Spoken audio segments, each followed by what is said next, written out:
தானியேலின் புஸ்தகம் 9வது அதிகாரத்தில் 23வது வசனத்திலே தானியேல் ஒரு பெரிய ஜெபத்தை பண்ணிட்டு இருக்கிறான். அந்த ஜெபத்தை பண்ணி முடிக்கிறதுக்குள்ளாகவே கர்த்தருடைய சந்நிதியிலிருந்து ஒரு தூதன் புறப்பட்டு வருகிறான். அவன் பெயர் கேப்ரியேல். அவன் வந்து தானியேலை பார்த்து சொன்ன வார்த்தை என்ன தெரியுமா?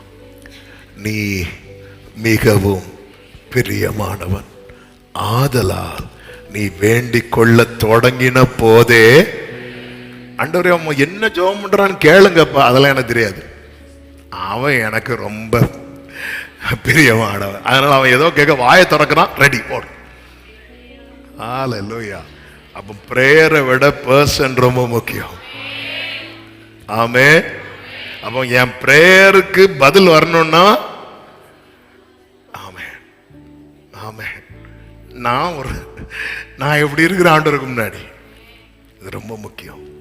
இந்த தானியேலை குறித்த வேதம் சொல்லுகிறது, தானியேல் தன்னை எதுவும் தீட்டுப்படுத்தாதபடி பிரதிஷ்டை உள்ளவனாயிருந்தான். இவன் பிரதிஷ்டை உள்ளவன். இன்னைக்கு நம்ம லைஃப்ல இந்த பிரதிஷ்டை இருக்கா? இது என்ன தீட்டுப்படுத்திடக்கூடாது. இதை நான் பார்க்கறதுனால என் கண்ணு எனக்கு இது ஒரு தீமையான காரியம் எனக்குள்ள போகணும், இந்த காரியத்தை நான் பார்க்க கூடாதுங்கிற பிரதிஷ்டை நமக்கு இருக்கிறதா? இந்த கிறிஸ்தவ வட்டாரத்துல தேவ பிள்ளைங்க ரொம்ப பாவம் பண்றது எதுல தெரியுமா? சொல்லுங்க, நீங்க சொல்லுங்க. பேசுறதுலதான். என்ன பேச, அதாவது டைம் இருக்குன்னு பேசக்கூடாது, நிறைய தெரியணும் பேசக்கூடாது.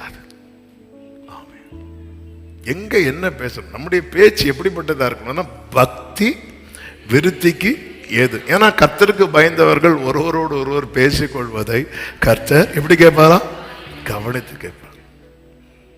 இந்த நாளில் ஒருத்தங்க வந்து ஒரு காரியத்தை சொல்றாங்க என்கிட்ட, இவங்க ஆனாலும் இப்படி சொல்றாங்களே, இப்படி நான் சொன்னேன் இப்படி பேசாதீங்க, இல்லை இப்படி சொல்றாங்க பேசாதீங்க சொல்லிட்டு இருக்கும்போது அவங்கள்ட்ட கேட்குறேன், இப்போ உங்களுக்கு ஒரு திரும்பி இப்போ நம்ம பேசுறத வந்து கர்த்தர் கவனித்து கேட்குறாரா? ஆமாம். அப்போ நீங்கள் இப்போ சொன்னது ஆண்டவருக்கு பிடிக்குமா? பிடிக்காது பிடிக்காது பிடிக்காது, அதெல்லாம் பிடிக்காதுன்னு தெரியுது இல்லை, அப்போ பேசாதீங்க.